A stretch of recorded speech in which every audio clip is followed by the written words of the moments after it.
So me and Mike kind of had emails going back and forth for a while, and then one of my better students ended up basically starting with him. It was the first one on, and Mike did a really good job with him.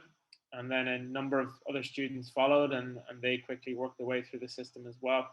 I suppose probably our biggest achievement was getting Toby to sign a Division One scholarship in Florida University, or University of Florida.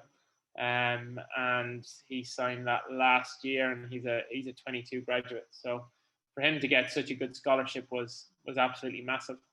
The end result being that he had basically been offered two scholarships, one to Florida, one to Notre Dame, which was a huge pick for him.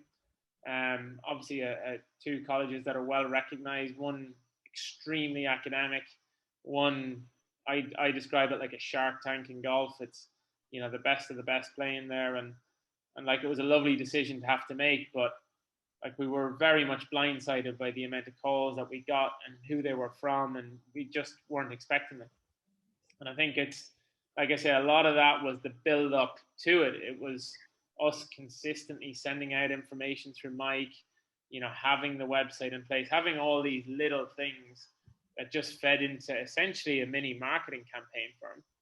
But I suppose the best side of it was when the calls did come in, he was really able to actually impress them with how he spoke to them, because essentially that point is an interview. And I think it's one of the things that I noticed that's been different with Mike to any of the other companies that I've had to deal with in relation to college recruiting, is that by the time they get on that call, they know what they're going to say.